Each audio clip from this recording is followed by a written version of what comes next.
Okay, I was on mute. This is hilarious. Okay, I was having some audio problems last stream, so hopefully now that's all fixed. Welcome to Kendo Tips. My name is Jose. I am a golden in Kendo. This is Kendo Tips. This is the last stream of the year of 2022.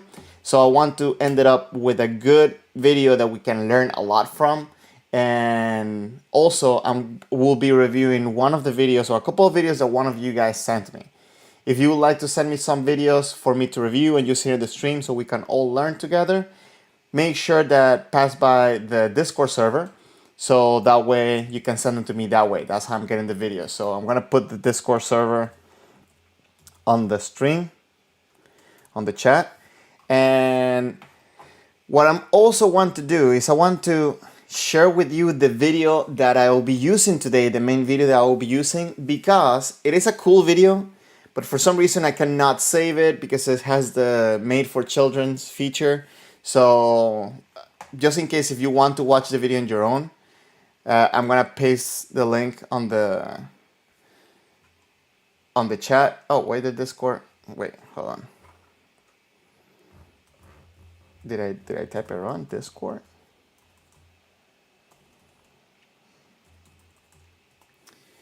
Abby, so today I will be using your video, your Nito video. So thank you for passing by.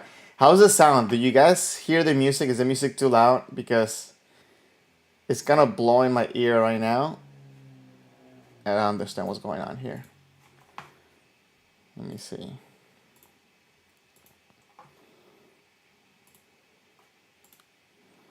Okay, you cannot hear the music. That's fine.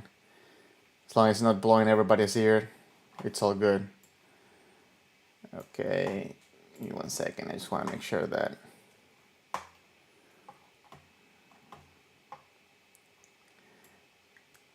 Okay.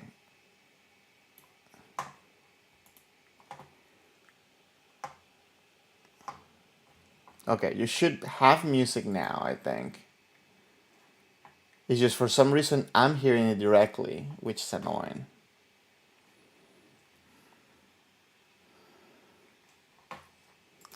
Okay, so again, I put the video that I will be using on the chat. If you like to watch it on your own, I think it's a great tool for learning. There's a couple of high level elements that we can explore here, but I also want to make sure that those elements are very well understood. I kind of wanted to do a goals for 2023, but I think I will do that on my first stream of the year coming up. So that way we can explore a little bit about what is it that we want to do with our Kendo, which way do we want to progress, and some of the things that we're looking for to develop in our Kendo. A lot of people's been asking me to kind of talk a little bit about testing, especially a lot of Shodan Nidan. And I kind of wanted to make a series of going from Shodan and my experience from Shodan to Goldan. So I'm thinking about doing it either live or doing a video. Let me know what you think. What will be a good experience for you? Okay, so let me pass on. Pokemon says that sounds very interesting.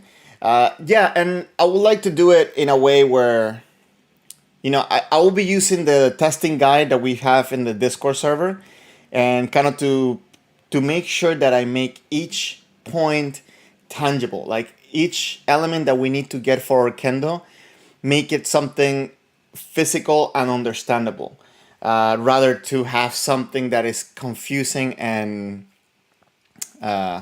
ambiguous, I guess would be the word. So that's my plan. So I will appreciate if you guys have any questions specifically to either the rank you have or the next round that you're going up. And obviously I am a golden, so I cannot really talk about the next level yet. So, and because this is what I'm trying to study, and I think the foundation from all the way to from Shodan all the way to Golden, it's connected. It's very well connected, and the way especially the testing guide presents it, you can really see how one step takes you to the next level. So I hope to explore with you guys this. I was thinking that maybe doing it live will be a little bit more interesting, but I can also do kind of like a, a resumed video. Okay, let me see, where's my, okay, where's everything that I have here on the screen? Let me just make sure everything's in the right position. Okay, as I mentioned, I want to use this video that I found. I found this video on Reddit, by the way. So cool stuff happening on Reddit, and the video pretty much ends up being kind of like a presentation of this guy, like a practice with this sensei, and he's very strong. And there's a couple of things that you're going to. Oh, there's some feedback. Oh, I see. Now there shouldn't be any feedback. Yes, this is something I did for when I was fixing the sound, trying to fix the sound last week, and it didn't fix. So now, thank you for letting me know. Okay, Pokemon, yeah, thank you for letting me know. So what I'm saying is, this guy, he has a lot of strong elements. There's a couple of things that are happening here. This space is very small as well, so there's some kind of adaptations that need to happen. So I kind of wanna break it down with you guys. There's a lot of good elements that we can copy from here, and we can try to understand a little bit more of like seme and things like this. Sorry guys, give me 1 second.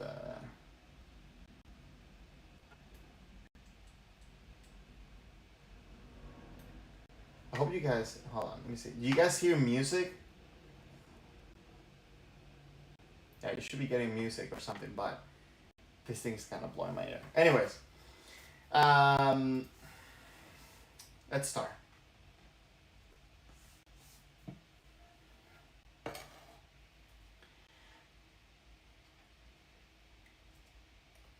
I love how they start the... Oh, the wrong mic is selected. Okay, man, come on. What about now? Is it better?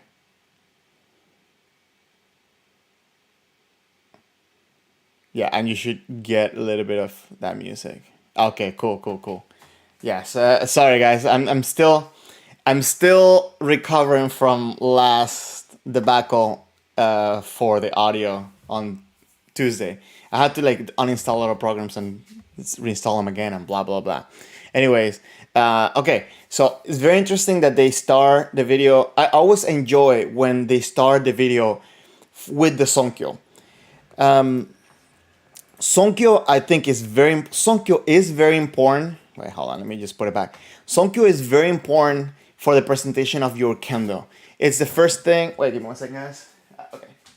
Sonkyo is a very important thing for the presentation of your Kendo. It shows your level, and there's a couple of things that it shows your level, and it lets the judges know that they should be looking at you. So whether it's for testing, shiai, or even practice, you want to develop a good Sonkyo. Main thing, it's control when you're going down and sharpness when you're coming back up. You don't have to be fast, but you cannot be showing that you're like tumbling or anything like this. So watch this Sonkyo. The timing, the speed, the control, the distance, firm, right? This is very good example of Sonkyo. So study it. It's a great tool to have. Also, it can be a way to start controlling your opponent, right? So you have strong Sonkyo, maybe your opponent has to follow you, or maybe if he's too fast and you just come down calmly, they start getting into their head. It's a little tool, may not be as, as strong as having, strong ki, for example, but it's definitely something that can help you in your practice, in your matches, in your exchanges. Okay, couple of things. When you come out of Sonkyo, you have to have a solid kamae. And I don't know if you guys can see right here that this guy, he's kind of adjusting. his legs are a little bit wider than the sensei, right? And there's a couple of things that you start noticing. Look at the way that his posture is. It's very straightforward, but it looks solid, right? It kind of looks like a tree. And in this position here, he almost looks like he's arching his back, right? Like his weight is more on the back foot rather than having that forward intention. Now, because I've been getting a lot of questions about footwork, about tame, about all this stuff, kind of just want to take a quick. Okay, let me see. Can you? Is this going to show here? Hold on. So sometimes this thing just doesn't want to. It's not connecting here. Okay, now today this camera doesn't want to work.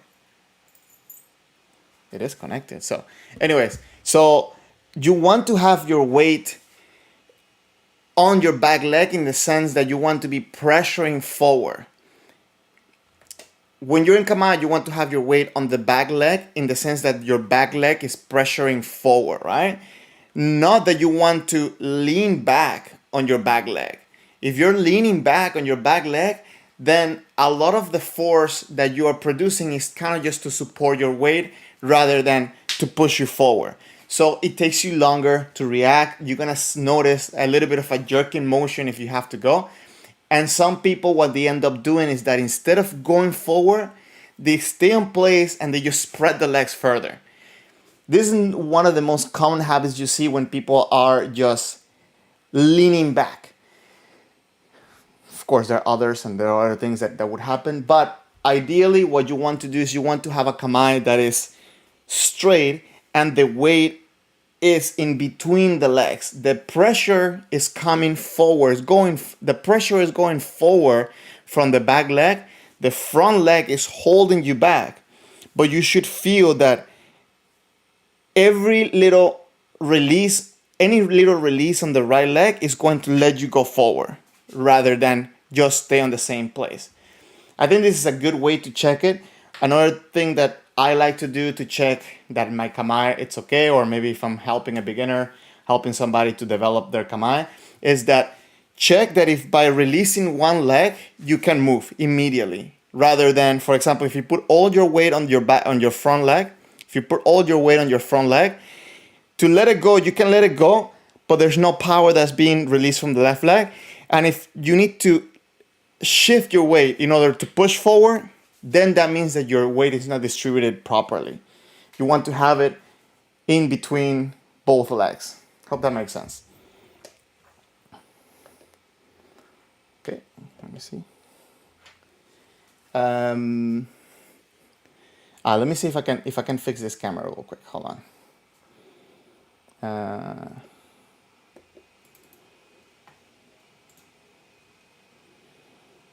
Let me see.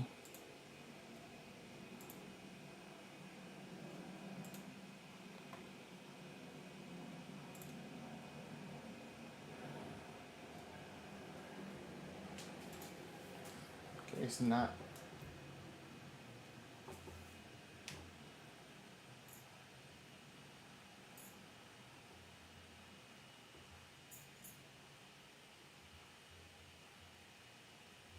Sorry guys, just give me 1 second, see if I can have, because I think a lot of the examples are going to be much better if this camera is available. Let me see.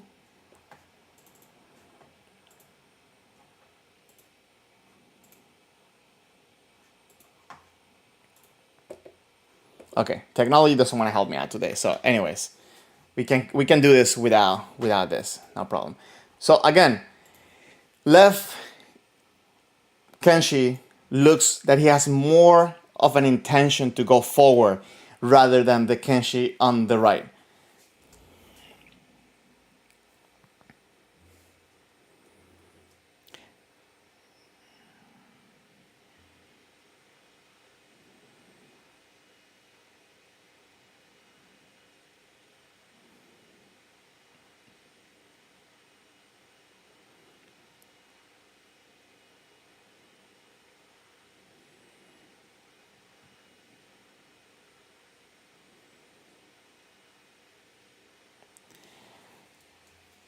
So what I want to do is kind of want to go through a few of the exchanges, let them roll, and then go back to kind of breaking down. If you see anything interesting, also mention it. But this is classical problem that a lot of us have when we're facing senseis. We don't know what to do, right? We don't know if we should be moving forward, we should be moving the sword out of the way, trying to create an opening. But what's happening from the student side? There's a lot of unnecessary movement, right? Moving up, moving the sword without really taking any center, without taking any control of the situation. It's just kind of just moving around, trying to find an opening, but because the sensei is having a very solid kamae, there's no opening to be found. A lot of changing of the position of the right hand. If you notice,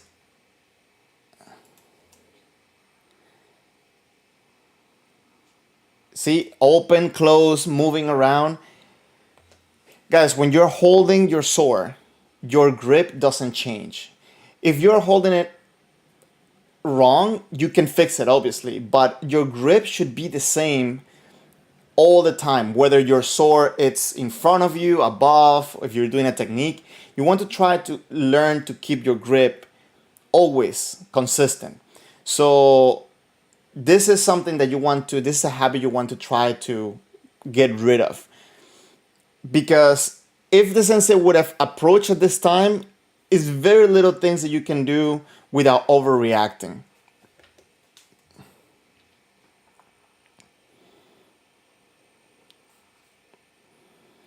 So with all of this, I feel that his attention has shifted from the sensei into himself, right? He's paying too much attention to what he's doing.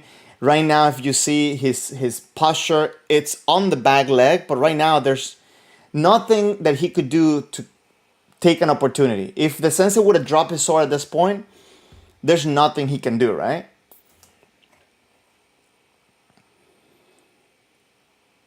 Now, look what happened in this exchange. Let's just do it maybe frame by frame. The sensei, he has that forward intention. His back leg, the Kenshi on the left, he has his tension on the back leg. He has the intention forward. The person on the right, his right foot is completely, it is too high off the ground, so there's no traction. His weight is on the back leg, leaning back. So when the Kenshi on the left starts putting pressure, look what happens. Let me just go maybe half speed.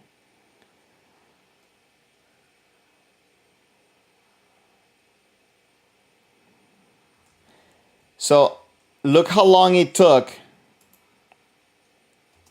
for him to have any reaction. He moved forward and then he started his technique, and at this point is when his opponent started getting a reaction, right?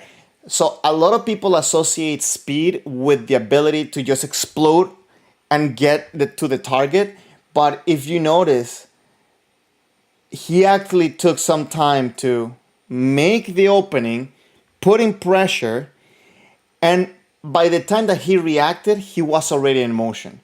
This is what we're looking to do, guys. We're looking to put pressure, make the person react, so be behind. And in this moment, this is one opportunity you can take in order to take an Ippon. So look at one more time.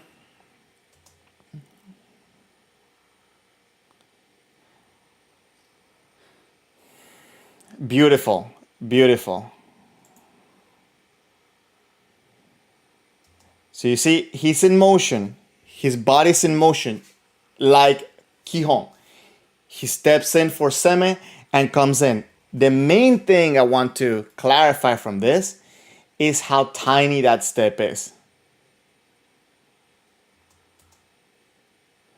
You see, the back leg, he almost attacked only with the right leg.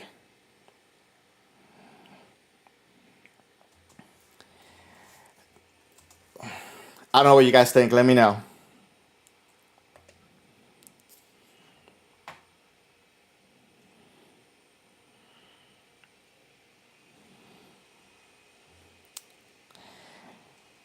Okay, let's finish this.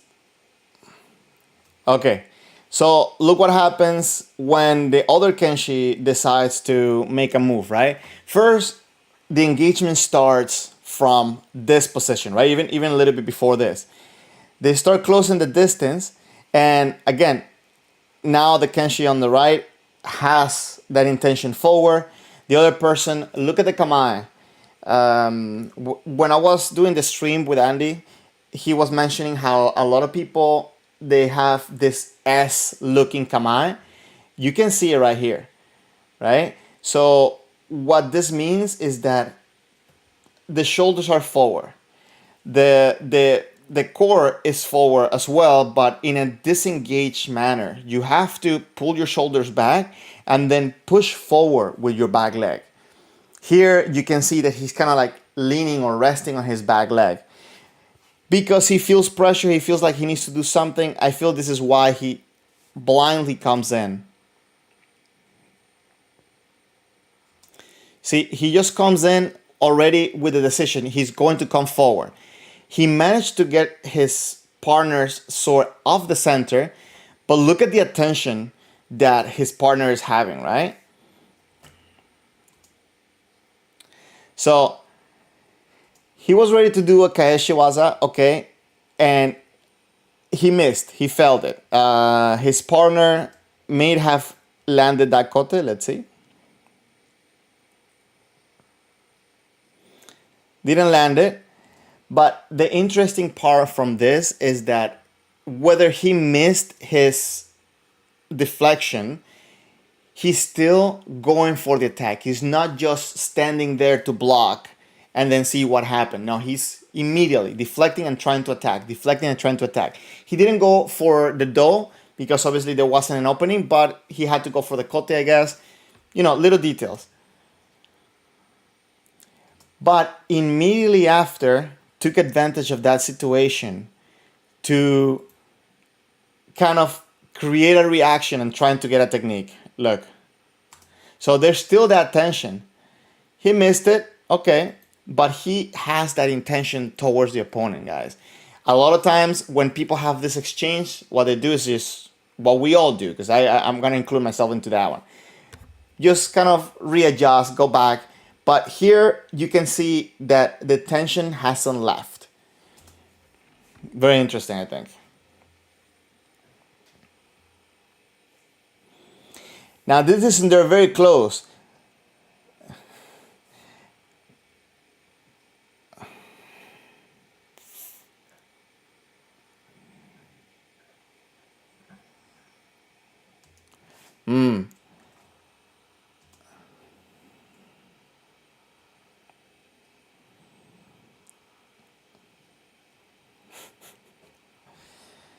Who has been victim of that?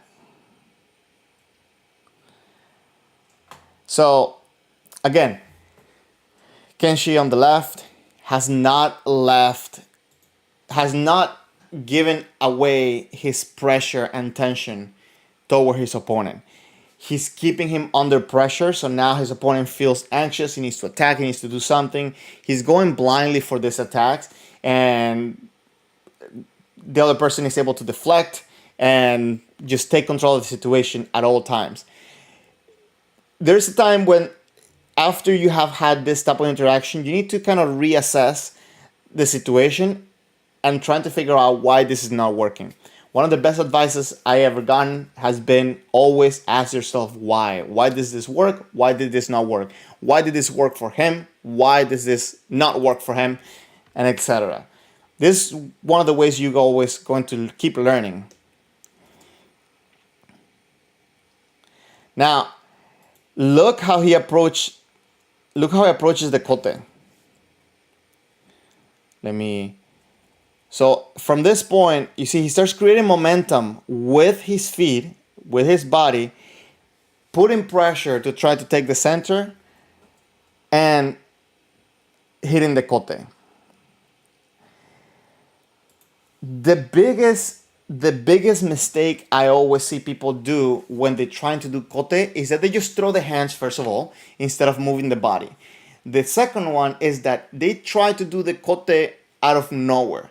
There has to be a little bit of communication to understand if the kote will be available. So in this case, you're gonna see he's going to try to take the center of his opponent, not by just pushing the sword and then attacking. He starts creating a little bit of momentum with his body. Then he includes the sword to get a little bit of extra pressure. Then he goes around to hit the kote. Let's watch it real quick. I'm gonna watch it slow motion.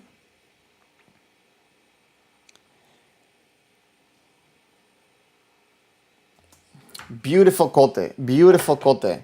If you watch it frame by frame, look what happens. He starts moving the body,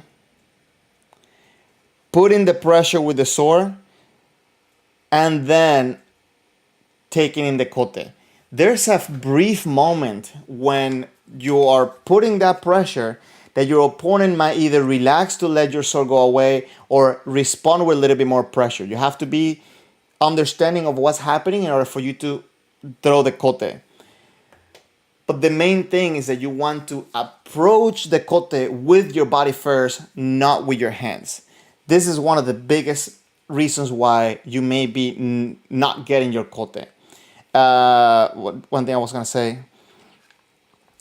Oh, also, when you're pushing the sword, you're not pushing the sword out of the way like this, right? You're kind of just trying to cut into the opponent, kind of trying to cut into the center.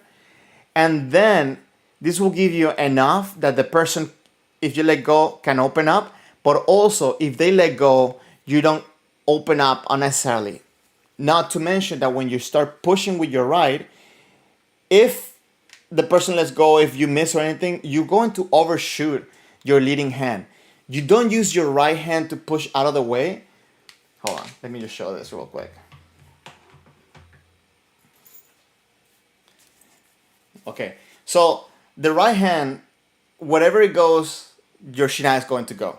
So if you start pushing like this, and then you have to come up to then go for the kote, most likely your shinai or your tip is going to go out of the way, is not going to hit properly. And if it does, it's going to hit in an awkward angle that most likely will end up landing on the atama, the kote atama, the tsuba, in the shinai, or in awkward angles.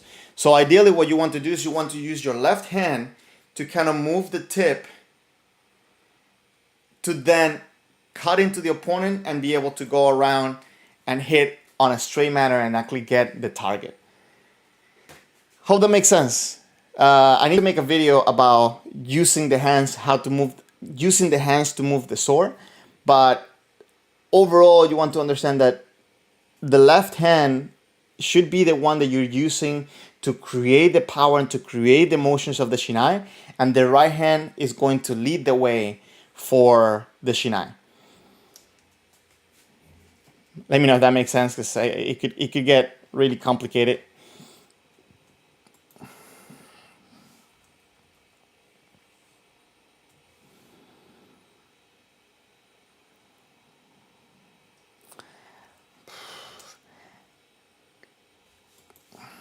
Guys, what is the secret for Kaeshido?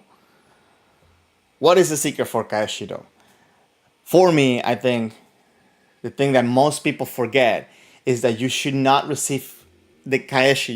You should not receive the men static. Avi, yes, hands forward, that's a big one, right? You don't want to block out here. But you don't want to receive standing up. You want to be in motion, and preferably you want to be in such a point where you're making them come for the man. If they're coming for the man and you have to block last minute, okay, this happens. But ideally, you want to provoke them to come for men. And I think this is one of the best examples you can catch for that. Look.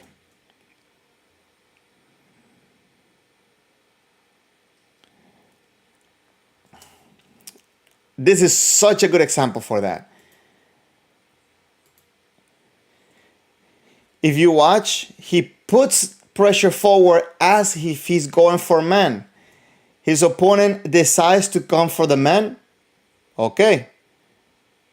Bam. Catches him and immediately hits the do. Now, couple of things. Where does a fumikomi happen for Kaeshi do? A lot of times you don't even need fumikomi for Kaeshi do, but if it were to happen, it happens where you catch the sword rather than when you do the strike. If you do the fumikomi at the moment of strike, that means that you didn't move your body. It's going to be awkward as well. And also, you hit the do and then you move away. You don't want to hit the do, going away. If you watch here,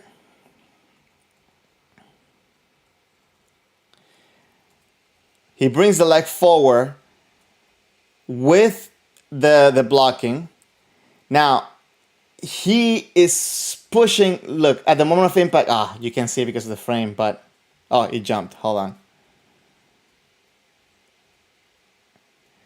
You see, when he hits, he's going forward with the left leg. Now, I did say that there's a couple of adjustments that have to be made for this dojo, right? It's a very small place. So this whole thing about receiving, hitting, and then moving, this is good in Kihon. Sometimes you have to adapt depending on the speed of the person and also how close to each other you are. Here, they're very close. So in this case, he went out right at the moment of hitting or right a little bit before the moment of hitting. But the main thing is that he's doing this by pushing with the back leg. Okay? Ideally, what you want to do is you want to provoke them to come for men from farther away. Remember, here they were very close, so he had to close in the distance even more. And when he's coming, you want to catch him away from your body and hit the do.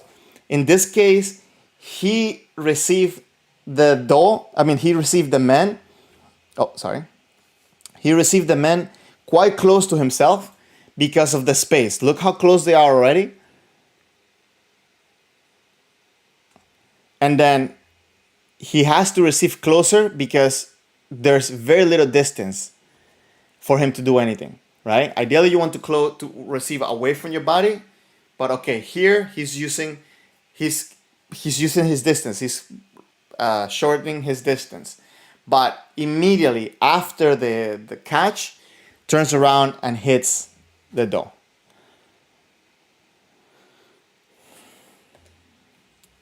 But overall, the secret is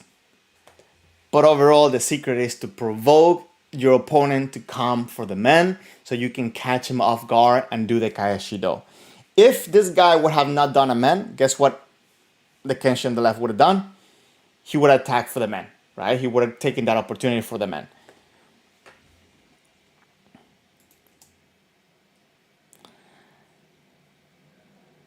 So you can see the difference in level by this guy being constantly on his opponent. He's not letting him rest. This guy threw one attack, this guy threw three, right? Watch.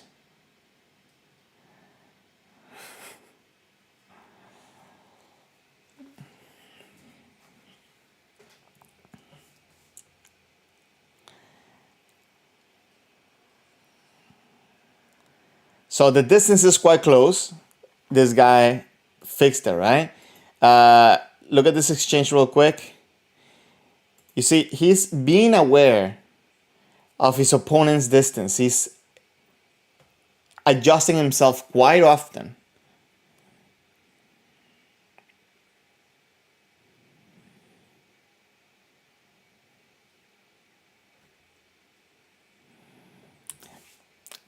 This one I think is very interesting to study real quick.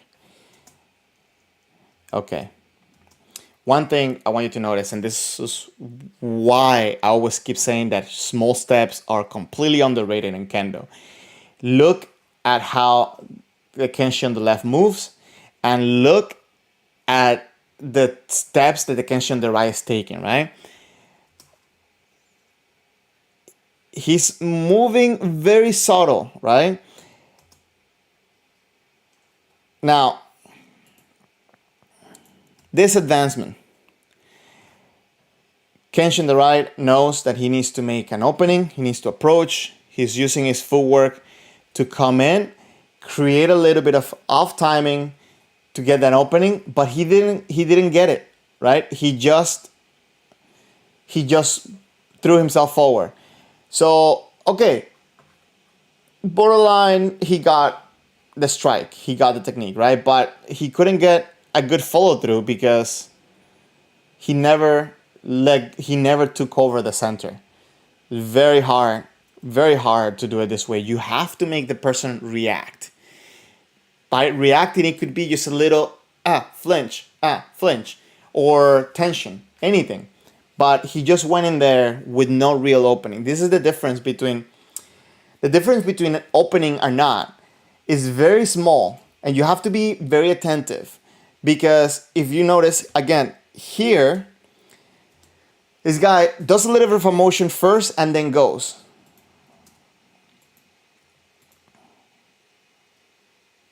See?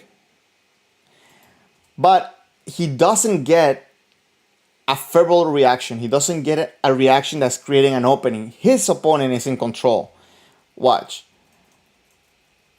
He puts pressure. His opponent hasn't let go of the center. He comes in forward. His opponent readjusts for the center and catches him, right? Without any motion, without any difference, right? So this is very important. So what you were looking for is to create, with your seme and your tame, create a reaction of your opponent that you are able to take advantage of, get there, be able to get your ippon and get out.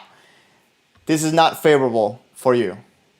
And also, if you're in a test, it will make you look really bad if this happens to you. So you want to be careful with this.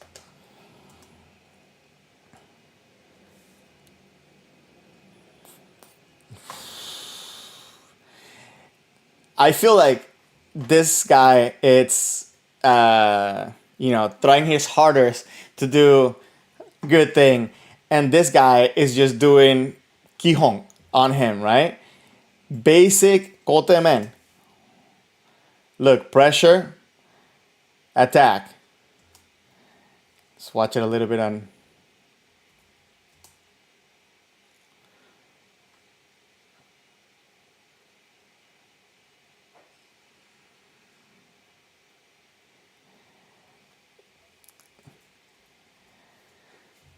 It almost makes him look like he's asleep.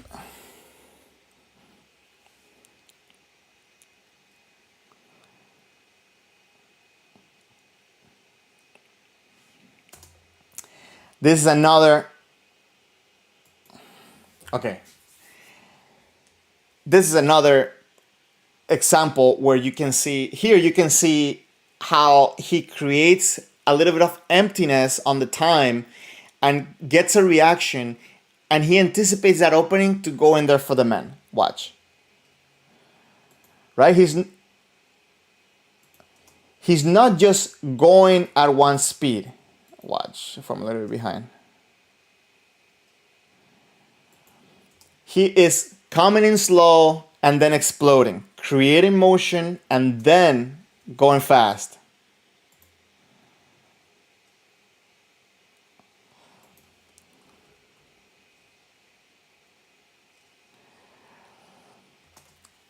These are the reactions that you're looking for to get from your partner.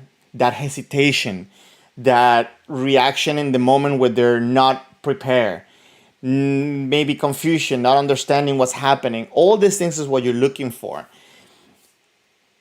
This is high level stuff because you need to have a lot of knowledge of how to use your body to create this type of reactions and then take advantage of them.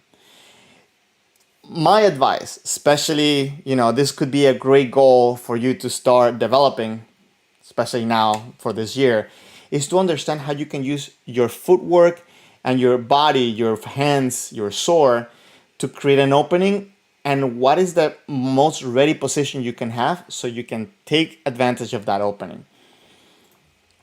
If you watch here, he starts moving what first? Starts moving first with the legs. Then he creates enough timing, lifting the hands, and then he starts pushing again for the men. Very interesting, very cool.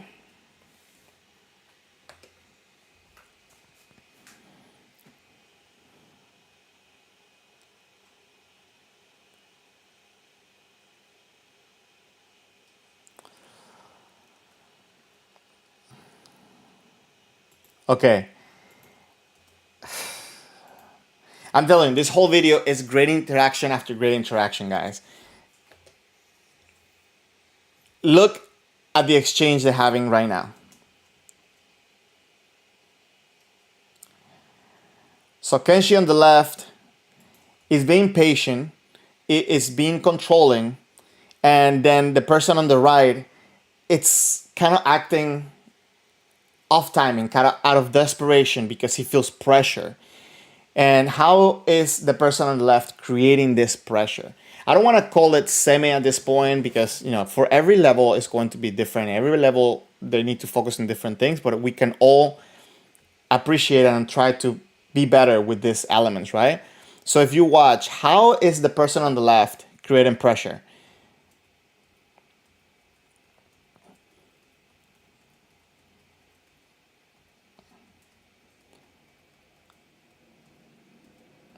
Okay. I'm gonna go in slow motion actually. See, consistently, the body has to move first. The feet has to engage first. Kamae looks completely, Kamae looks like he's not going to do anything. Relax. When he feels that the opponent is committed to a technique,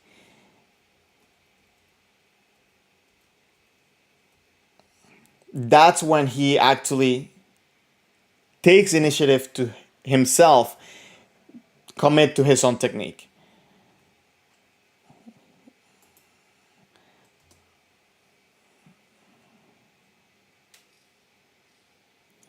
Beautiful Kaishido. Pushing men.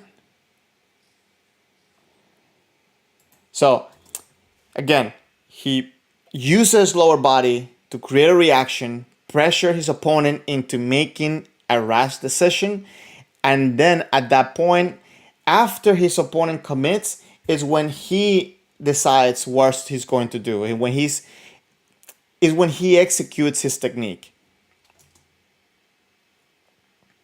Lower body moves first.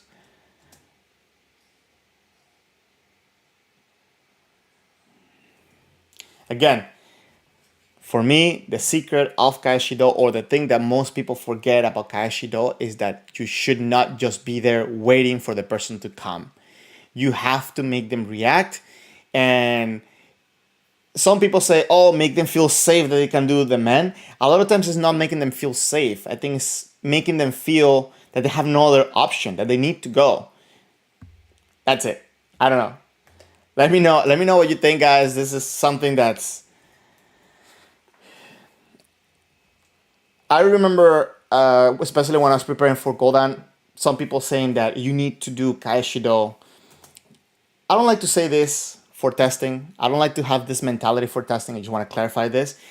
People will say, you have to do Kaishido to pass your test. You have to do Kaishido to pass your test. So this was always in the back of my head. And I feel that many people kind of take that as a formula of, okay, tell me if you have this happen to you, or for everybody going for maybe Yondan and above, what do you think about this? But I've heard before when I was preparing for my Goldan test that you have to do Kaishido in order to pass your test. And I don't like to put this type of formulas, this type of, what's the word that I'm looking for? I don't like to put this type of guidelines or check marks that I have to do when it comes to my test this way. I don't like to put like a specific technique to have to be doing for my test. But why is it Kaeshido? Why do they talk about Kaeshido? One of the things I feel that is because you have to make them come for the man. You have to pressure them into attacking rather than first you being there waiting for the technique to do the Kaeshido, or two, just blindly going for a technique because you know you have to do this technique.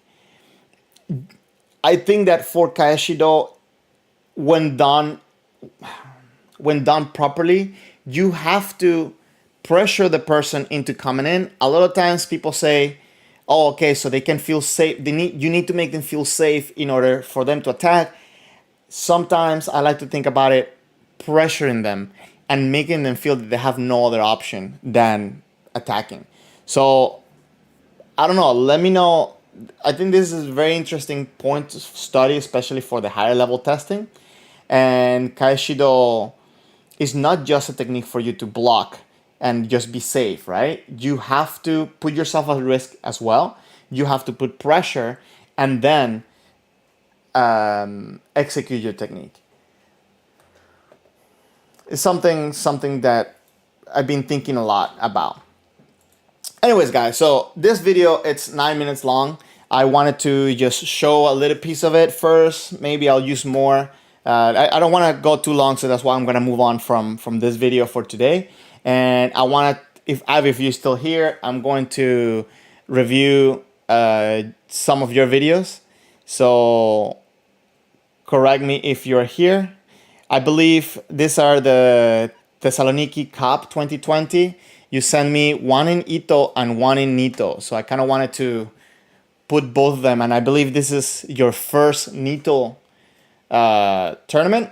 And then also I got your most recent Nito tournament. So I would like to break those down. Discipline. You're saying that your test shouldn't be scripted. Yes. Actually, that's why I love having you guys here, because you have the right words. This is what I totally wanted to say. We're putting these words. I don't want it to be scripted. I don't want it to have this type of elements that I know I need to do in order to pass my test. The elements, you need to show them, but they should come on all your kendo. I don't think it's like a checkmark thing. You're saying just create the opening with the wasa that you can perform effectively and execute. Yes, and I think that Kaeshido has to be one of the wasas that you need to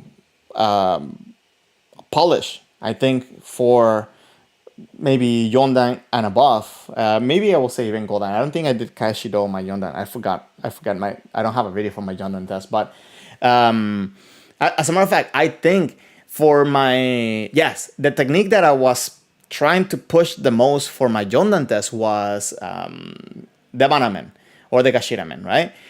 But for Godan, it's not that I had Kaeshido in mind. I always like Kaeshido, but those elements of pressuring the opponent to make them react. That's what I was focusing the most when I was training for it.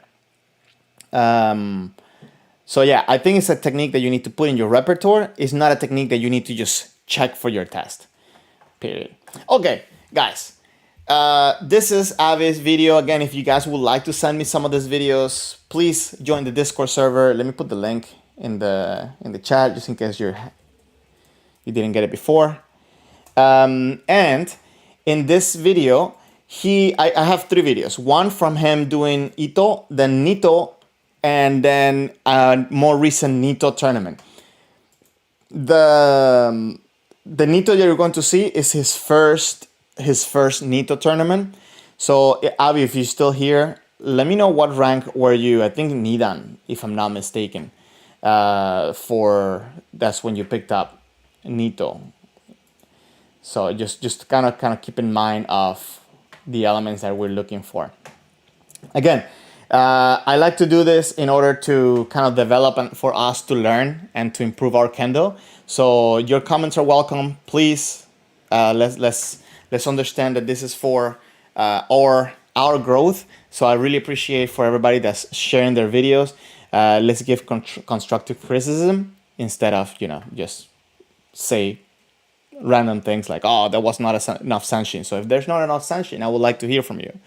What is it that is missing, right? Because it's very easy for us to say, oh, that wasn't good, that's bad, blah, blah, blah. Also, guys, if you haven't, please take a second, hit the like button. If you haven't subscribed also, that would be appreciated. And if you would like to support the channel and get a couple of little extra perks, I just put the link on the chat to become a member of the channel.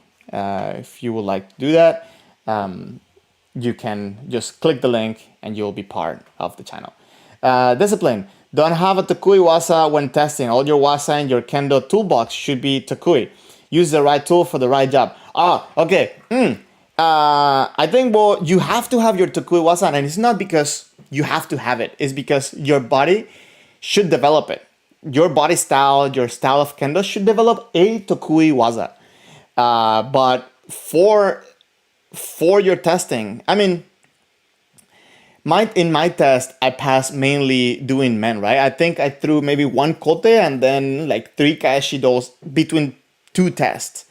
And I didn't go with the mentality, I'm going to do my Takui Wasa. But you should, for me, Takui Wasa, it means that I have a technique that I know it works, but also I have a repertoire of things that I know set me up for this technique, right? So, but for testing is not about scoring. For testing is to show your understanding of the elements that make good Kendo. So I think I understand what you're saying, discipline. So I just wanted to clarify the whole thing between Tokui Wasa, right? Like for me, Tokui Wasa means a technique that I can perform consistently. But again, testing is not about just showing one technique and scoring. It's about showing the elements that make good Kendo, good and strong Kendo. Louis, Happy New Year. Thank you very much. I don't know what time zones you guys are in. So if it's New Year's for you, I guess this is the first stream for you of 2022. And if you're not, this is your last stream. You're saying that you hope that 23 is fantastic. I really hope so too. That the coming year bring an opportunity to meet and practice together. Yes. Remind me what country you're in, by the way. Hope to travel this year. Hope to go to Japan this year as well. So if I don't meet you in your country, you should come meet me in Japan. And I hope that we all progress in Kendo this year as well. Okay. Oh, okay. So no, this is, I thought Avi had oh, that's right. You're in California. Okay. Okay. Avi is the one on the left. He's white. And what I'm going to look at, it's his Kendo in Ito, and then we're going to see how it transfers into his Nito. Good Kiai. Okay. Right off the bat, I want to say what I said about in the previous video, the weight on the forward leg. Okay? You want to have your weight in between both legs.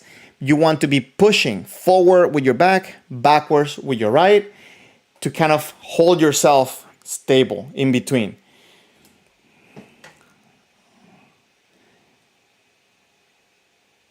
And it looks to me like you're resting a lot, like you're shifting forward and just resting there. Good attempt for the kote men. Okay. I just have to watch this real quick. This is something that is.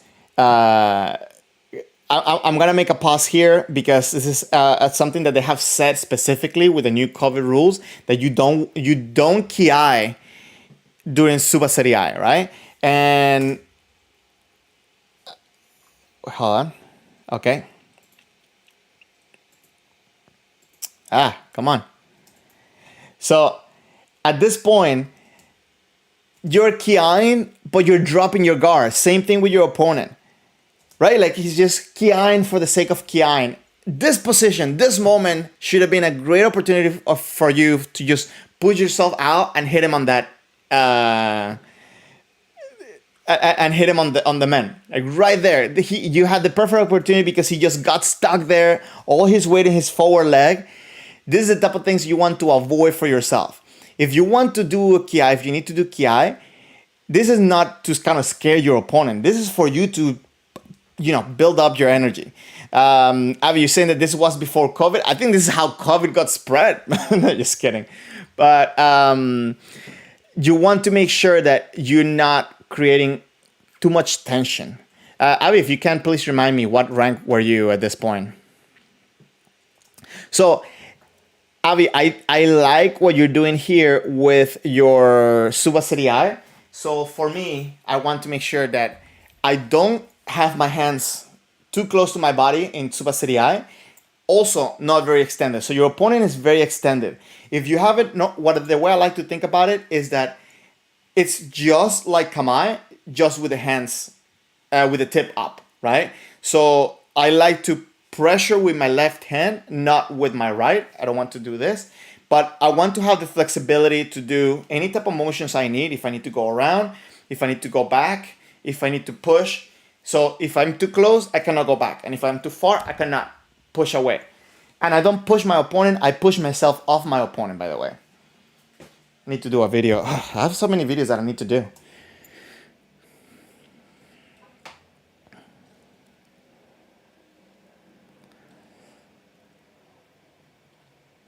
Okay, great intention towards your opponent. I'm going to say that as you were doing it here, going around, you never let go of that pressure of your opponent. But your tip, off center, okay? Mostly the problem is not having the tip off center, is your hands being stretched out off center. You need to pull your shoulders back in this position and be able to have your tip a little bit more forward towards your opponent. I know what you're doing. I know you're trying to also be attentive of an opening, but it's very important to not have just your tension away from your opponent. Great snap for that kote, by the way.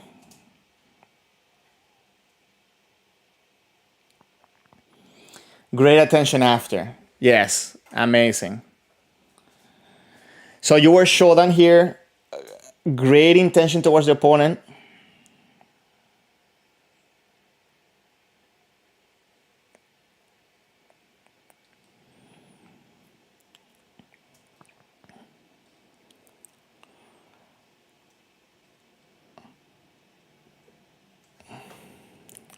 Okay.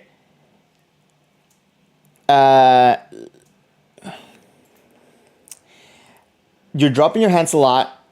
Granted, I know this is years ago, right? And I'm doing mostly this to compare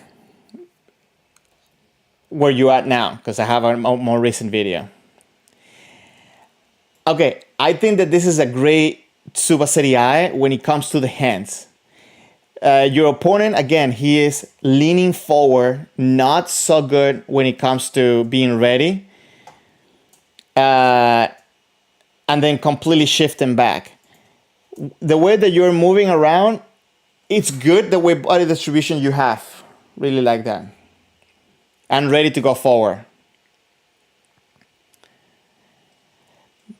Very nice, very nice. And here, when you're here, you can see how your weight is being pushed by the back leg and not just sustained by the right leg. You're not resting your right leg. And then when you move forward, I like to say this, you anchor your back foot to again give you that boost forward, and you use it to go forward. Now, as you can see, and again, this is a bad habit that a lot of us develop, you're jumping up a little bit, right? So you're kind of like, if you look, you're pushing your body forward, you have a good connection, but your butt is staying behind. The analogy that I say, that I like to use when it comes to this, is that imagine that you're gonna push like a band or like those things from the subway that you need to push with your belly, the admission bars. So instead of just being so conscious of your hands, you want to push this in and then shoot the hands.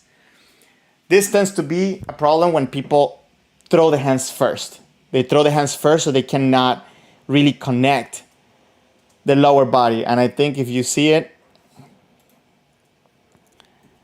your hands are the first thing to move. Yeah, you see? The hands are the very first thing to move. It should be your feet. So this is how you're gonna look more explosive to your opponent. In the previous video that we just saw, you can see how the sensei was moving the legs first and then the sword. What this does, if you move your legs first instead of your hands, it's not that you're going to be faster, but you're gonna look faster for your opponent.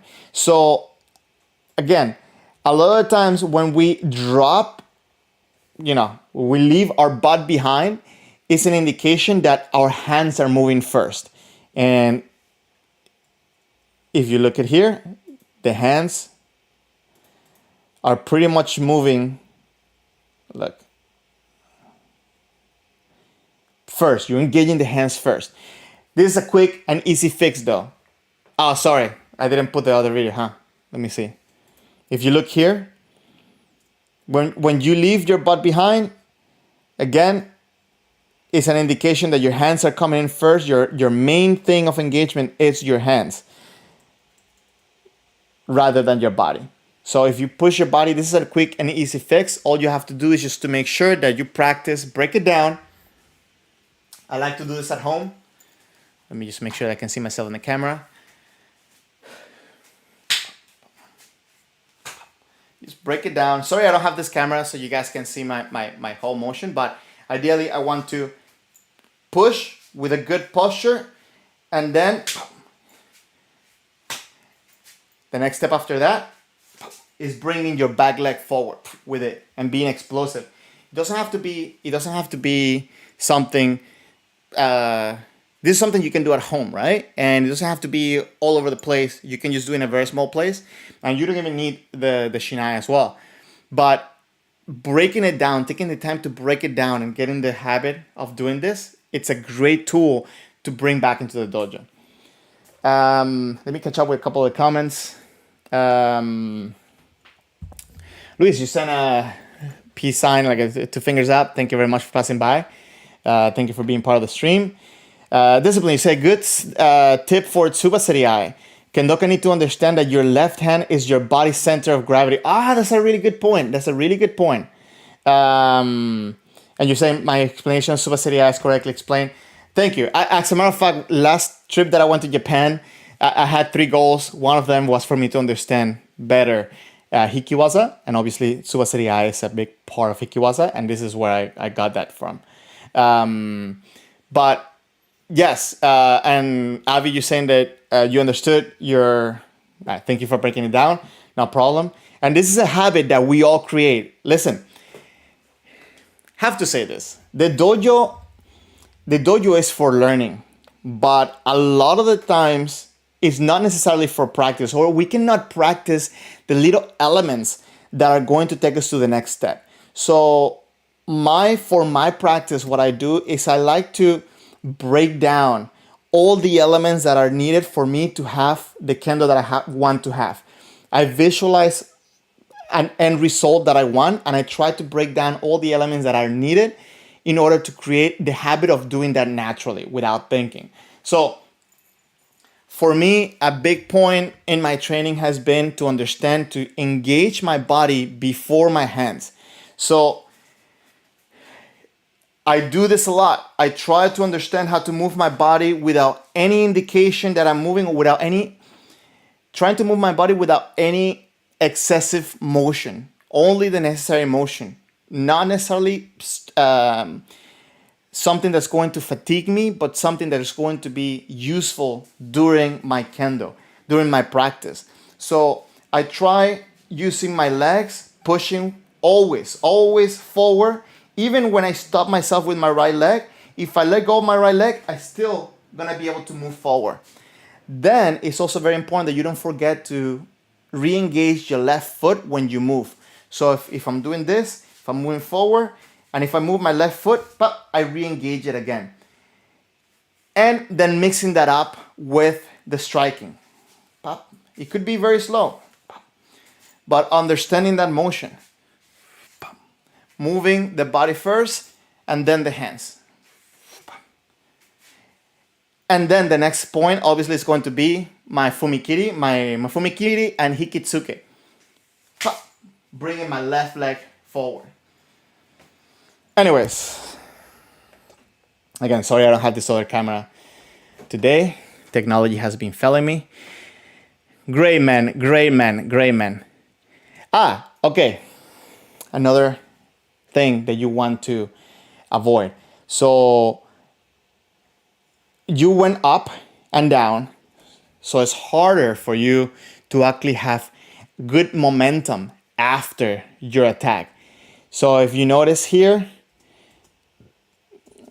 your energy is pretty much gone right after the impact.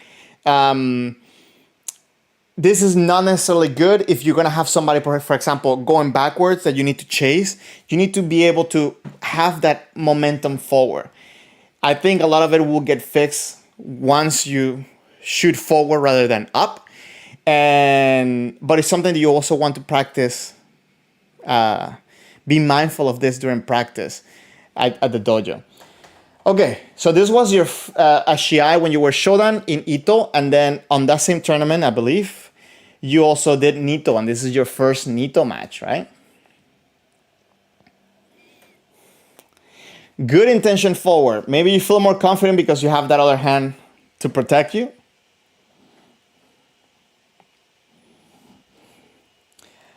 So, guys, Avi is my friend, and I've been watching his videos lately as well.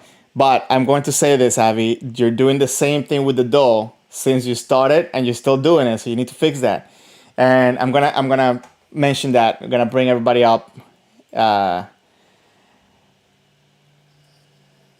So, guys, why this is not a do? Let me see if anybody can tell me why this is not a do. And I like to, guys, I know sometimes we feel that it's unfair that the Shimpan doesn't give us an Ippon. Okay, but the way I like to approach it, it's okay. Maybe I think that's an Ippon, but obviously 3 people around me, or at least 2 people around me, did not think that it was an Ippon. How can we make this an Ippon? What do you guys think? Why this is not an Ippon? So, in my perspective, one thing that is kind of missing is that you're hitting like it's you're hitting a drum, and ideally you want to hit as if it's a cut, right? So coming in like this rather than coming in towards the center. So with the idea that you're coming into the body rather than you're just hitting out. This is one thing that could have caused the Shimpan to not say that it was an Ippon. It could also be that I cannot really see where your Shinai is or whatever. You didn't hit it with the proper position, but I have noticed that you do a lot of the does out to the side like this. So let's fix this.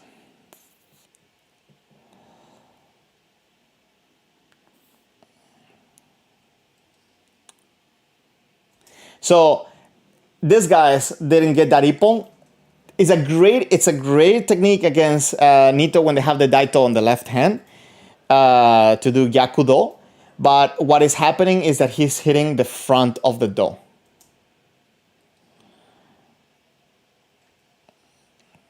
He would have to have a little bit more extension to hit more forward and then pull the sword out.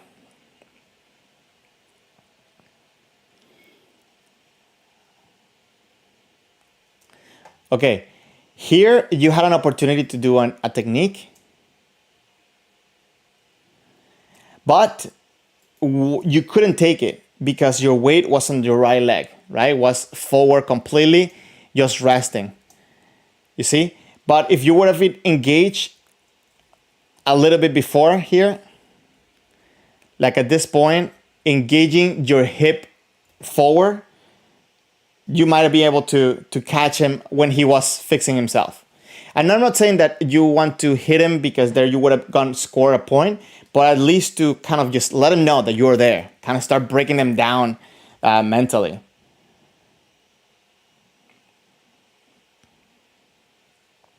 See, hit the do, kind of comes out. Should be pop into the opponent.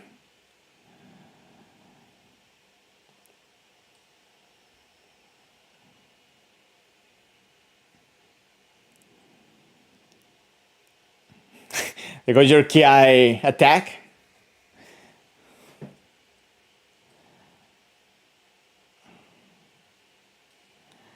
Good commitment into the technique.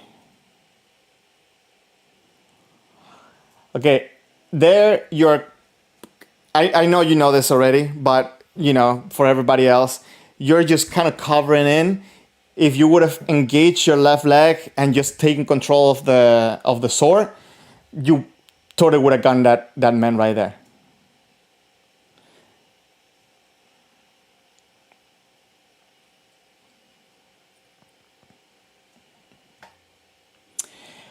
For everybody that doesn't have experience fighting against Jordan and Nito, I'm gonna give a quick little tip. So you see this guy right here, he has his hands very extended away from his body, right? Okay, it's fine to do this once in a while, but understand that distance, especially when you have somebody that is not very knowledgeable of distance, is your friend.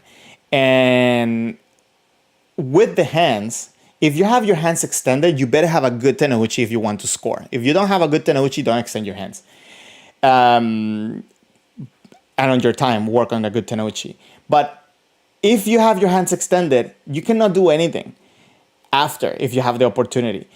But if you have a good tenouchi, you have a good understanding, you can use your hands to kind of play around with the perception of distance for your opponent. Because sometimes people just start paying attention to the sword. So if they see, oh, the sword is far, by closing your distance a little bit, if the sword is far, oh, I still have distance. But then you have all that distance from your body into the person, right? But then also you can give them the other sense of confidence, which is one of the ways that you can actually take advantage of Nito, extending to make them feel that they're closer, and when they commit, you have the ability to do suriage or counter their technique, right?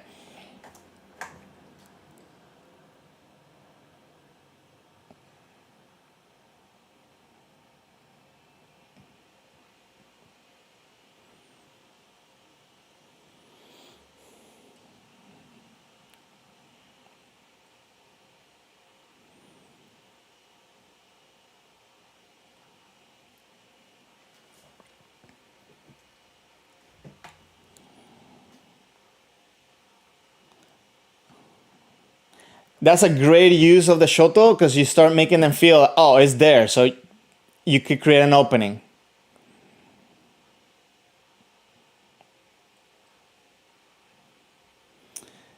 So that man wasn't successful for you because of this guy's kamae. You see, he's making you feel that you're closer than you really are, and this is, it went on his favor. I don't think he did it on purpose, but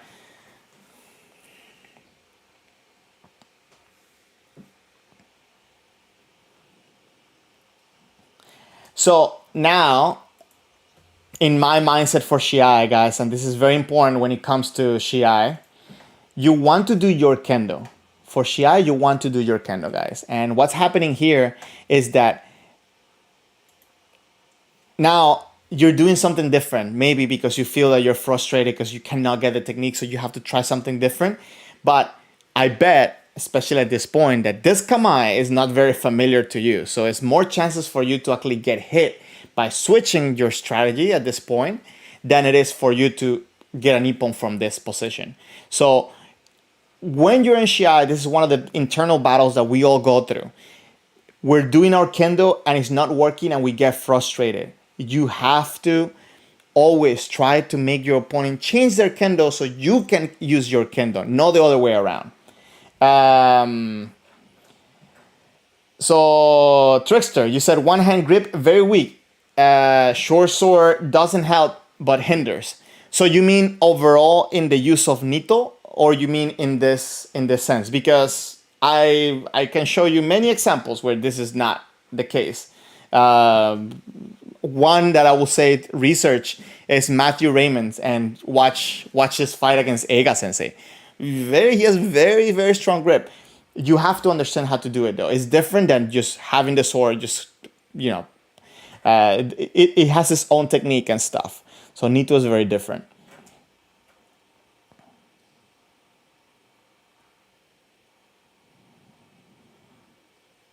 You see, Abby, now you're trying different things. Oh, Abby, yeah, your katate wasa, your Nito has become very stronger, much stronger than this.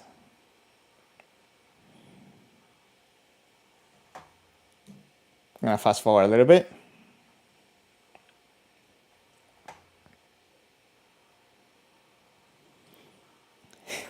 You see this attack you're throwing with the dough for the dough. You want to avoid this. You want to make this into a cut rather than just swinging the sword just to make contact.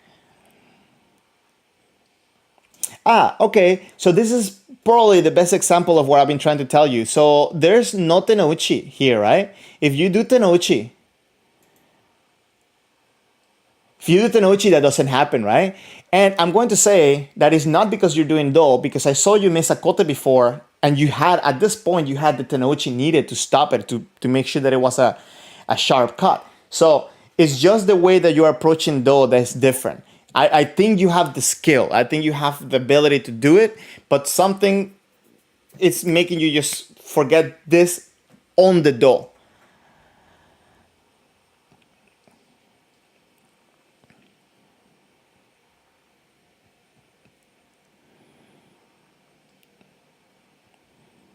So you see, at this point, he's getting frustrated too. So that's why you don't need to change your kendo.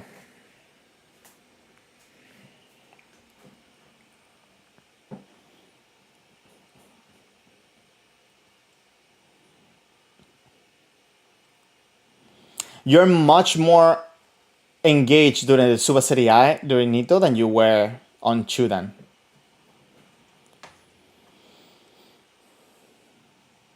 Okay, what happened here? Is this person gonna stay there the whole time? Okay, thankfully not.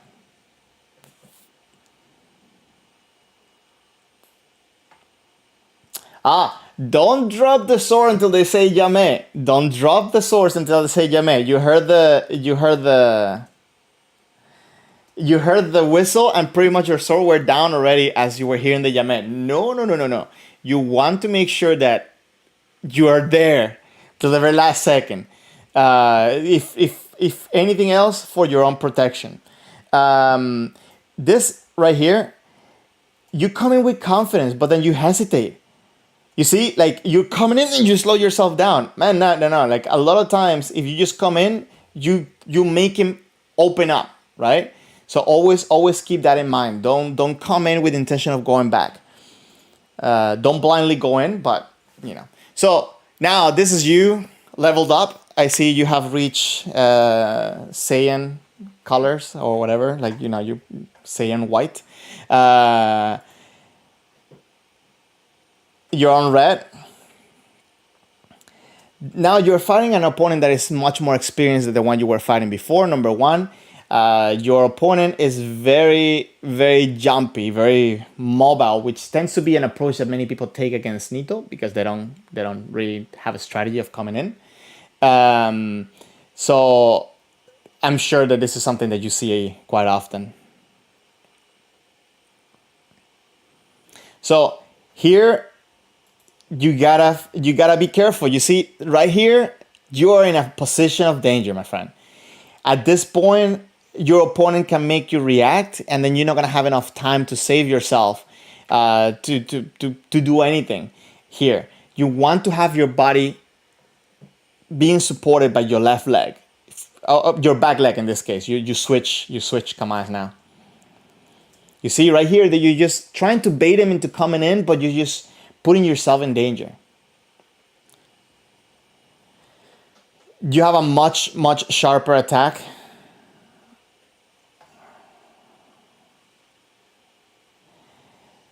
The danger that your opponent gives you is that he has a strong tenouchi and he can extend the hands very quickly and hit that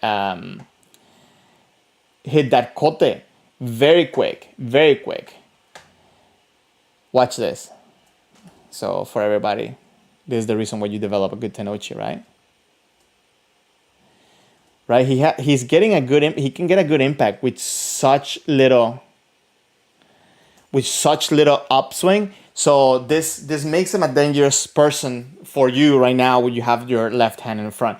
Discipline. You said you can't comment on Nito. You understand his kendo, but you respect Nito as a totally different discipline, like Naginata. Kudos for the kendoka that practice Nito. So, yeah, it's I don't know if it's as different as Naginata. It's just that fighting it and against it, it's you have to have a very specific approach. For example, Ojiwasa is not so friendly for the Nitoka, right? Like there are not too many ways for them to execute Ojiwasa. They have to be a little bit more aggressive, more into the Shikake Waza. But and they face different challenges, but also they have different advantages as well. So, it is different, but it relates a lot into what we do.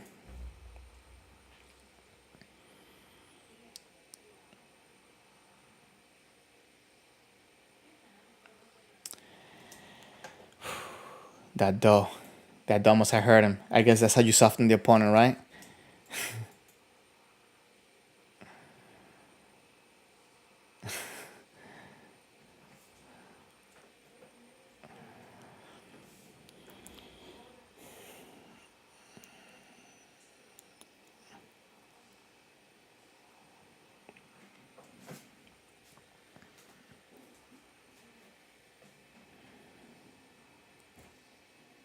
So when you throw in the dough, you gotta be careful when you do this like this, because watch how you just lean your body forward, right? And again, drop it in like this. You gotta drop it in like regular cut.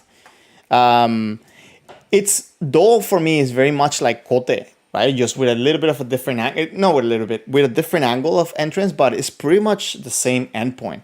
So you want to try to polish this.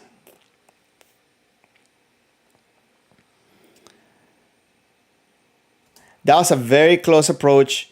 Now, close distance is your friend. Um, I think Nito, and correct me, Avi, if I'm wrong, but I feel that far distance is more favorable for Jordan players than it is for Nito. Um, I feel that the distance. Anitoka has a little bit, what's it called? Jordan player has a little bit of a sharper or quicker come down because they're coming in with both hands. So I feel that sometimes the farther distance is a little bit more favorable to the Jordan player than the Nitoka. But the close distance kind of start becoming more of your friend. So it's a little bit of a different approach than you would do against Jordan with Nito. Uh,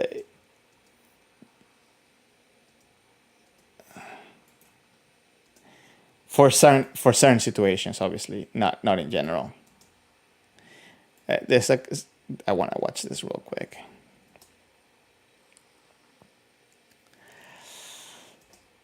That was very dangerous for you.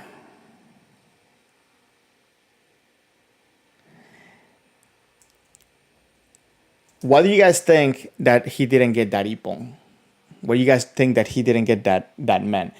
Discipline. Since Nito has his own kata, that's why you respect it has a different discipline. You respect it as a different discipline. La naginata. Okay, I understand totally. It is very different. It is very different when it comes to approaching it. The way of doing the cuts, even training, it can be very different. Um, so I can say for me, this there was an Ippon because he was very disorganized, right? It wasn't a solid strike. It looked like he just threw the hands, around. He happened to hit it, and that's why he then came back with a little bit of like a celebration type of sanshin. But this is something that it can be very dangerous for you. The strike wasn't as sharp either.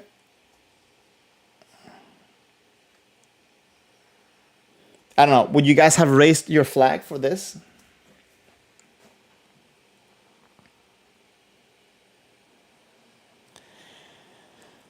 So, if you guys were here for the first part of the stream where I showed the other video from like the Japanese dojo, I mentioned that the Kenshi that had the higher level that was like showing the presence, he always had that feeling that even when he wasn't moving, that he was holding himself back from going. I'm not getting that feeling from you here, Abby. When you step in, here it's like you just stop. You just bluntly stop. And it could be that you're leaning forward on your front leg like you were doing before. And again, your follow through, you're going around very, very, very soft. You should be able to explode forward. And I think it all comes from having that back leg being always pushing you forward.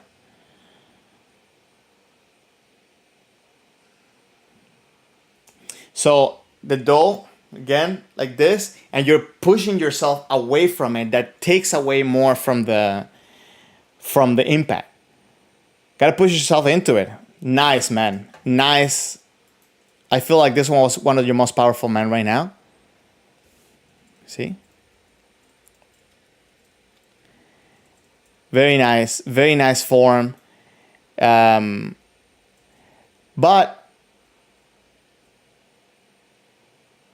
okay, subtle detail when it comes to throwing your body, and this works for Nito, Ito, Chudan, Jodan, whatever, because this is a very common mistake that we tend to have, and it's a habit that we create. You need to fix it. Here, you're pushing yourself and then throwing your hips sideways, right? Okay, with Jordan, for example, you see Chiba Sensei do this, and this is okay, but not to the point where you are completely shifting your body, and then when you land, you have to kind of like drag yourself into it. There's a little bit of a pull and a little bit of a twist, like if you're doing a little bit of a, like a punch, but don't get to the point where you're pushing out with the side of your body like this. You still want to throw your back leg into it. So here, you're almost dragging your leg rather than pushing yourself forward. But when you have two swords in your two hands on your sword, this is a bad habit. You don't want to do this, and I'm gonna show why. Give me 1 second. So when you have two hands on your sword, you definitely don't want to do this, because as you do this, my left leg is back, and if I do this, you see I start pulling away the sword from my target. The reason why Kendo footwork is a little bit weird compared to a lot of other martial arts is because you want to be square towards your opponent, so that way, and I believe Discipline was the one that said it, that your center of gravity, it depends a lot on your left hand. Well, a lot of the energy for your left hand comes from your left leg. So when you're pushing your left side in forward, your left hand is coming with it to create power. But if you do this, then you're actually taking away power from it. This is when you get a lot of dragging of the leg or a lot of weak impacts as well. So you always want to throw yourself forward with that back leg. So even Chiba Sensei, when he hits, but then he adjusts himself. He doesn't go in like this, right? Now, I'm exaggerating a little bit based on the motion that you're showing, but it's something that we want to always pay attention to.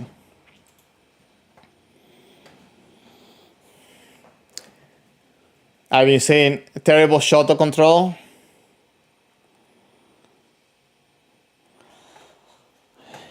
It is difficult.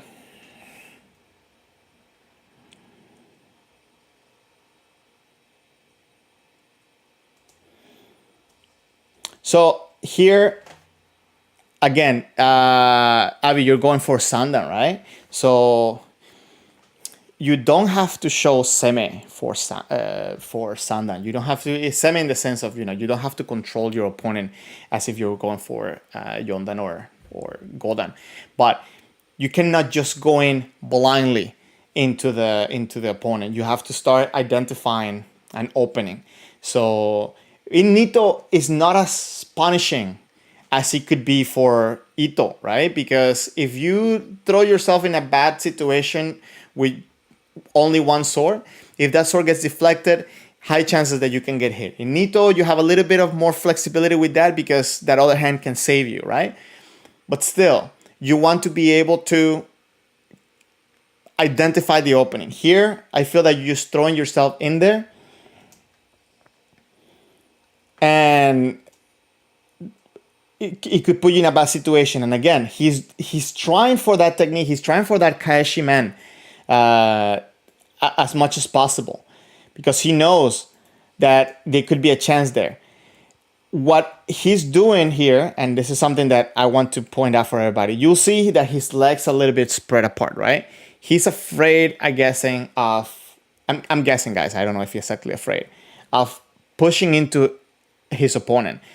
What this does is that by the time that Avi attacks, he's going to have enough space for him to counter and come back at him because he has a little bit more distance. So I believe that he might be doing it on purpose, but again, it kind of hurts his commitment into a technique.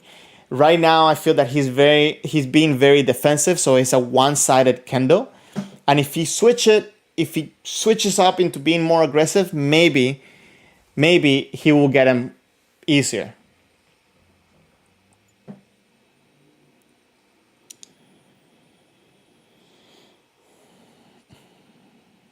Great attention, get great.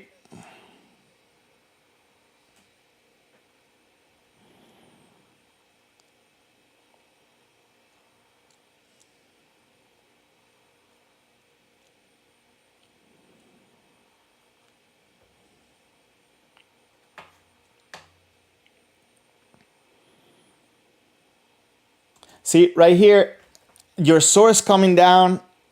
I just caught you in the right frame, actually. Your sword is coming down, but your legs are completely disengaged. So you're putting yourself in a position where if you miss, you cannot move. So you have to be in motion. One, because you create power for your sword, speed for your sword, but two, because if you're attacked, you're not a sitting duck. You can be in motion. Discipline, you said for Jordan, that subtle twist is compensation for more reach. When you do Jordan, you try to rely on the subtle twist. Try not to rely on the subtle twist and rely more on the footwork to get your target. I disagree with that being that as a compensation for reach. As a matter of fact, I believe you can still find that Chiba Sensei's Jodan,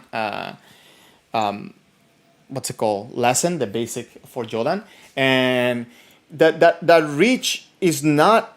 This is not what I'm saying. You don't want to reach like this, but there is a little bit of a subtle, like, whip into it, like you're punching. You're not. I don't want to be mistaken by you're reaching over. No. You're throwing everything, and this is why Jordan players, you bring. They're told you have to bring your hands. You cannot. This is not men, right?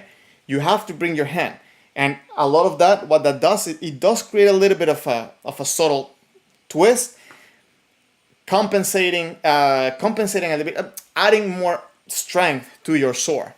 Actually, you know what? Maybe we should have Jason come into the stream again and to bring us a little bit more details when it comes to that. So again, you're missing your dough. You're throwing techniques without making an opportunity. It's not as punishing for you because you have two hands.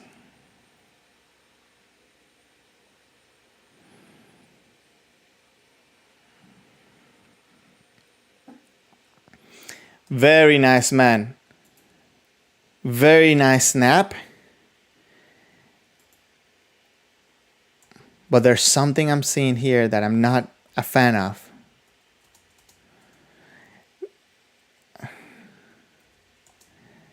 Okay.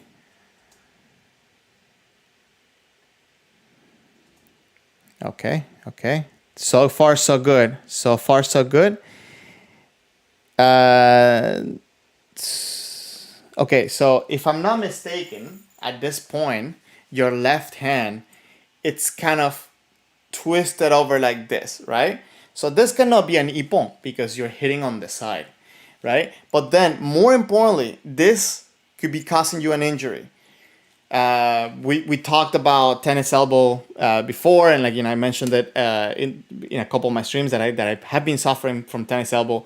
I was suffering from tennis elbow right after my Golden, and a lot of times the reason why we get tennis elbow, and I was actually talking to a Jordan player about this, is because you have to support the shinai not only this way, right? This doesn't cause tennis elbow.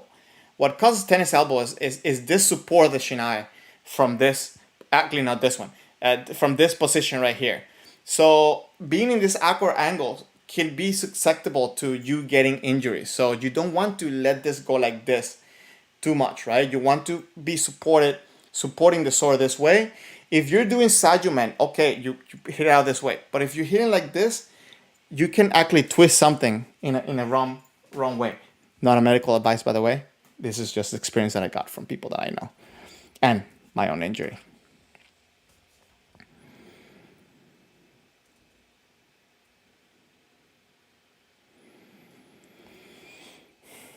Very nice, very nice, very nice, man. But be careful with that twisting after.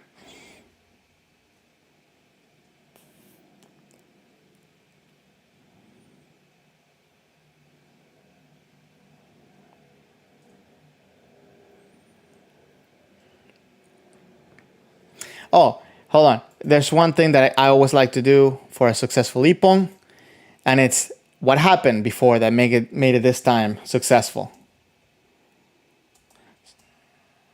So you see now, okay, now you're doing something different, right? Look at the little stepping here. You got him to raise up, and I think you guys have heard me say this before. Whenever somebody overreacts, they're gonna overcompensate right after. And in that moment, you took it. Perfect, man. Perfect. This is a good use of understanding your opponent, a good use of your body. This is something that you could say that this will lead you to start understanding semi. So this is a good approach. This is why senseis always get us. Very nice, very nice. Okay, I'm gonna fast forward a little bit to where the fight started again.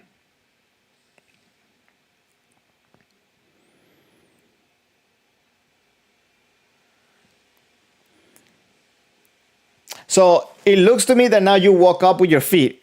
You're more awake on your feet.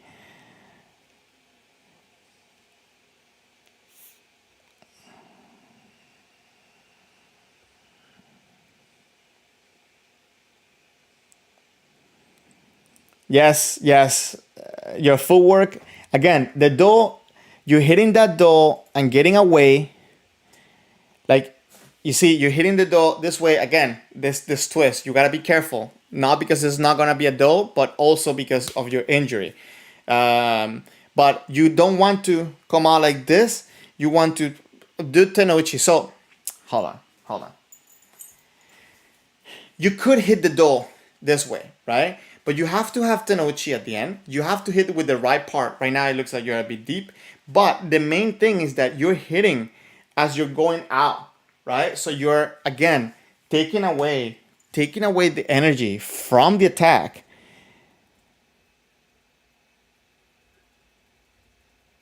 Right? So you're coming out to the side, coming in as if it's a cut. If you're gonna go to the left, go through. Don't go out to the side.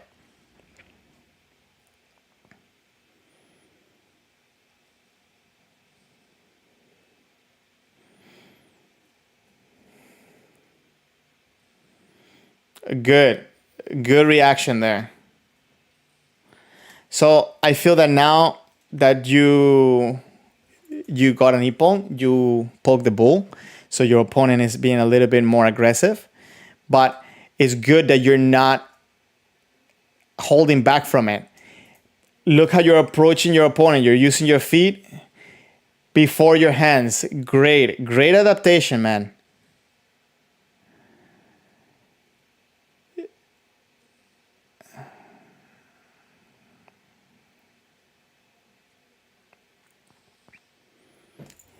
Diving out to the side. Go forward.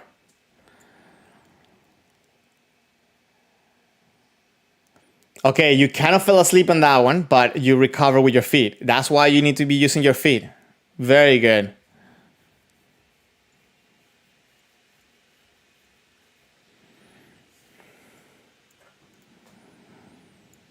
Very nice, very nice, very nice. And again, same things happen. You started using your body. Now you use your shoto though. So that's how much more powerful your body is, guys. I cannot stress this enough. This is a beautiful ippon to me. This is a very beautiful ippon.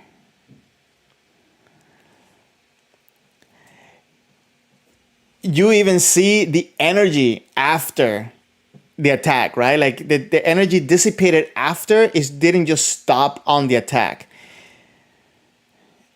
But again, the origin of the technique comes from the feet, momentum with the body, and then the hands come. Guys, don't make your body catch up with your hands. Make your hands catch up with your body. This is a great example of throwing your body, what happens when you throw your body and then throw the hands. Many times when you fight sensei, you may say, oh, sensei is so fast, or maybe somebody that is so fast. And maybe they are fast, but also is that the main reason why people are fast and strong is because they're able to first have that feeling that they're going forward all the time and they're just being held back.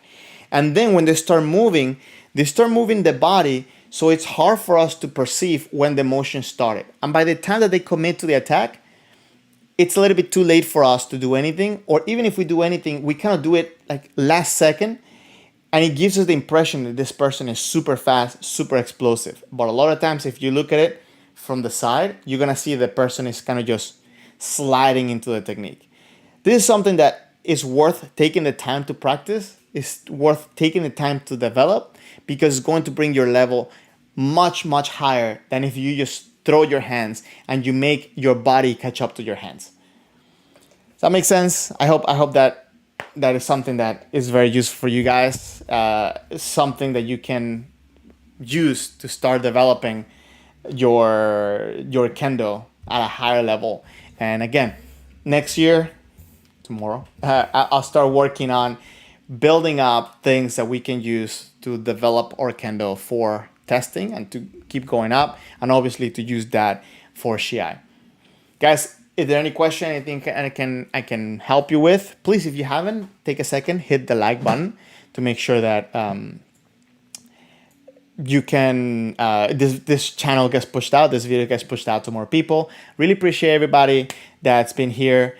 I'm gonna say, you guys watching this video, so all the comments, all the things that you have told me and videos you sent me and so on, you keep me very motivated on keep learning, making connections, building friends, building connections, making friends to keep growing kendo. I really hope that this year this channel grows more, not necessarily because I want my channel to be bigger, but because I want more people to know about kendo and hopefully more people to have resources to develop a good kendo. I started kendo in Venezuela, and there were many years when I came to the United States where I was practicing on my own. I had to travel 4-5 hours to practice at a dojo. So during college, so that wasn't very accessible. And I depended a lot on friends and things that I could find online, books and things that people would send me and things like that.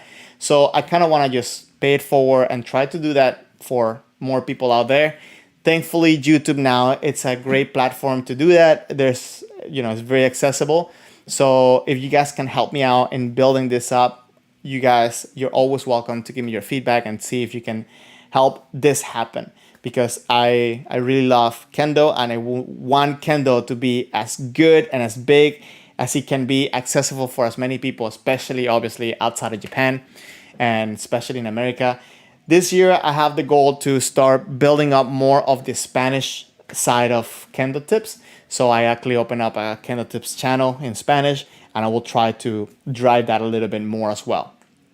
I will keep doing the streams in English and, doing some other stuff for the Spanish people, but so don't worry, nothing will change in here.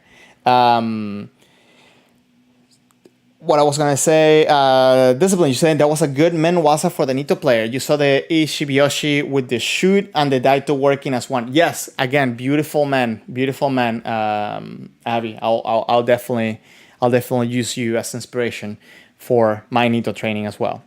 I would like to, as you know, and I'll just tell everybody, I'm trying out Nito as well, especially because I had that injury on my left elbow. So I want to make sure that if I had to stop, I don't have to stop, because I can still maybe just use for a little bit while I recover with the other hand. But that being said, guys, you guys are always welcome here. Remember, we have the Discord server. If you would like to send me some videos for me to analyze and use in the stream so we can all grow together, the link should be popping up soon. And if you could, please share this channel with people that you will want their Kendo to improve. Give me your tips, give me your advice, and I hope this year I get to meet many of you at different dojos. So guys, Happy New Year to everybody. I really appreciate everybody being here, especially today, but not only today, all throughout the year. I'm always here if you guys want to, if I can help you out with anything, okay? Thank you very much, guys. You have a good celebrations, happy holidays, and I hope to see you guys in my next stream or my next video from 2023. So take care, guys. Have a good one.